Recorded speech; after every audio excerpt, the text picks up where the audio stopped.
Ya, lanjut dulu lah. Assalamualaikum warahmatullahi wabarakatuh. Jadi saya akan menjelaskan zakat profesi. Yang pertama, pengertian zakat profesi.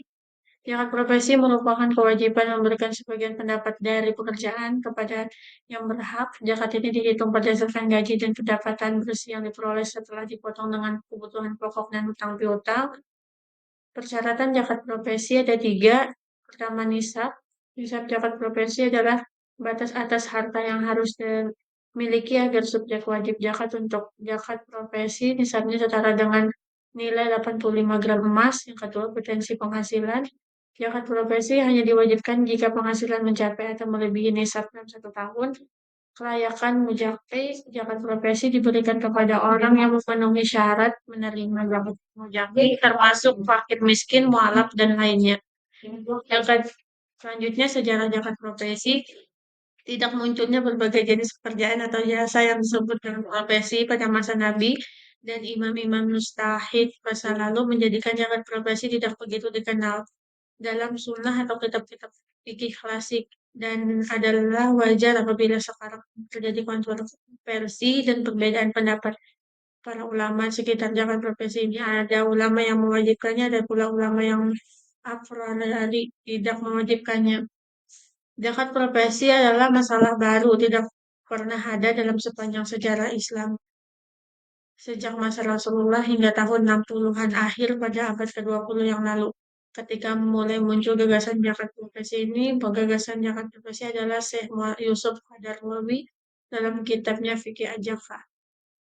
Hukum zakat profesi yang pertama terdapat dalam Quran surah Al-A'la ayat 14 sampai 15. Qad afala man tajaqqa wa zakara isma rabbih fasalla. Sesungguhnya beruntunglah orang yang membersihkan diri dengan beriman dan dia mengingat nama Tuhannya lalu dia sembahyang.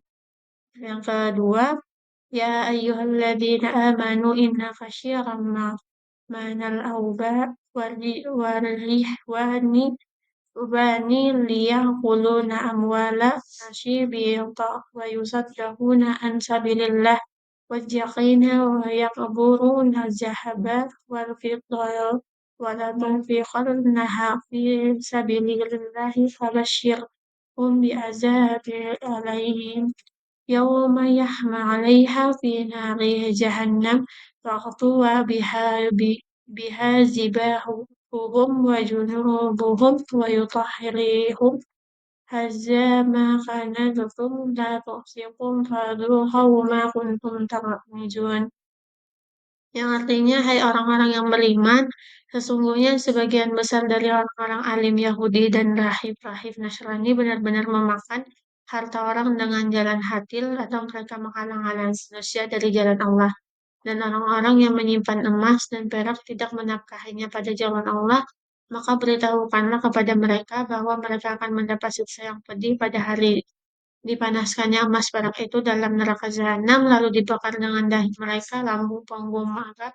Lalu dikatakan kepada mereka, inilah harta bendamu yang simpan untuk dirimu sendiri, maka rasakanlah sekarang akibatnya apa yang kamu simpan itu. Ini Quran Surah At-Taubah ayat 34 sampai 35. Selanjutnya ada juga Quran Surah At-Taubah ayat 103. Zulmin awwalihim sadaqatun tutahhiruhum wa tujakfiruhum bihi musalli alaihim inna salataka inna salataka sakanun lahum wallahu sami'un alim. Artinya, ambillah zakat dari sebagian harta mereka. Dengan zakat itu kamu membersihkan dan mensucikan mereka dan berdoalah untuk mereka. Sesungguhnya doa kamu itu menjadi ketentraman jiwa bagi mereka dan Allah Maha mendengar, Maha mengetahui. Selanjutnya terdapat Quran surah Taubah juga ayat 60. In innamas sadaqtum lifuqara wal masyakin wal amilina 'alaiha wal mu'allafatin qulubuhum wa fir riqabi wal ghamini wa fi sabilillahi wa bani sabili faqad minallahi wallahu alimun hakim. Sesungguhnya zakat-zakat itu hanyalah untuk orang-orang fakir, orang-orang miskin, pengurus-pengurus zakat, para mu'alaf yang dibujuk hatinya untuk memerdekakan budak, orang-orang yang berhutang untuk di jalan Allah, dan mereka yang sedang dalam perjalanan sebagai suatu ketetapan yang diwajibkan Allah dan Allah Maha Mengetahui lagi Maha Bijaksana. Ayat di atas menerangkan tentang siksaan yang diberikan kepada orang-orang yang menyimpan harta tapi tidak mau menafkahkannya pada jalan Allah. Dengan demikian ayat itu menunjukkan bahwa zakat harta atau zakat mal itu wajib hukumnya. Juga hadis riwayat mutakal alaihi yang artinya Islam didirikan atas 5 dasar, mengikrar bahwa ada Tuhan selain Allah, tidak ada Tuhan selain Allah, dan Muhammad adalah utusan Allah, mendirikan sholat, membayar zakat, dan menunaikan haji, dan berpuasa pada bulan Ramadan. Hadis riwayat mutakal alaih. Terdapat juga 2 hadis dari Ibnu Umar yang dari hadis riwayat Bukhari Muslim dari Ibnu Umar ia berkata Rasulullah SAW mewajibkan zakat puri dan berbuka di bulan Ramadan sebanyak 1 sah atau 3,1 liter kurma atau gandum atas tiap-tiap orang Muslim merdeka atau hamba laki-laki atau perempuan.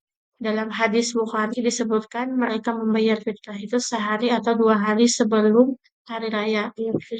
Terdapat juga hadis riwayat Abu Dawud dari Ibnu Abbas yang berkata telah diwajibkan oleh Rasulullah zakat fitrah sebagai pembersih bagi orang puasa dan memberikan makanan bagi orang miskin. Barang siapa yang menunaikannya sebelum sholat hari raya, maka zakat itu diterima. Dan barang siapa yang membayarnya sesudah hari raya, maka zakat itu sebagai sedekah biasa. Pendapat para ulama juga terdapat profesi dan zakat yang dikeluarkan dari penghasilan profesi. Zakat profesi dikenal juga dengan istilah zakat rawatib atau zakah kasa al-amar wal al-mihan al-suhurah. Zakat profesi menurut para penggagasnya didefinisikan sebagai zakat yang dikenakan setiap pekerjaan atau keahlian profesi tertentu. Bentuk-bentuk penghasilan dengan bentuknya yang modern, volumenya yang besar merupakan sesuatu yang belum dikenal ulama fikih pada masa lampau. Maka dalam hal ini ada 3 pernyataan. Yang pertama dari Dr. Anjas Yusuf Al-Qarni.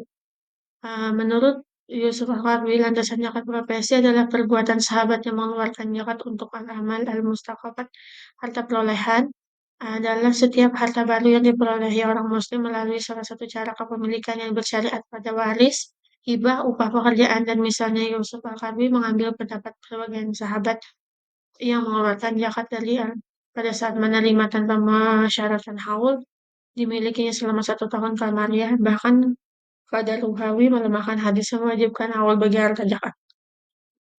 Yang juga terdapat dari Majelis Tarjih Muhammadiyah Musyawarah Nasional Tarjih 25 yang berlangsung pada 3 sampai 6 Rabiul Akhir bertepatan pada tanggal 58 Juli 2000 Masehi bertepatan di Pondok Gede Jakarta.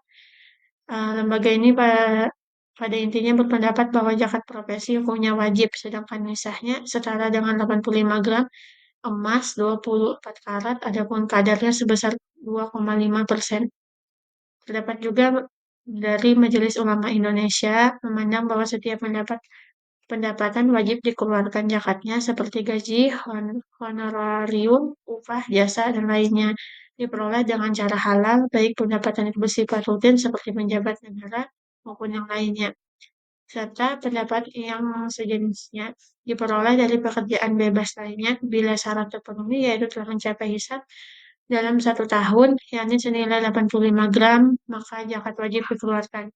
Kadar zakat penghasilan menurut MUI adalah 2,5% juga. Selanjutnya dari Basnas, zakat profesi yang cukup terkenal di Indonesia, yaitu Dr. Didin Hafaduddin. Sebagaimana naskah disertai dokter yang diajukan,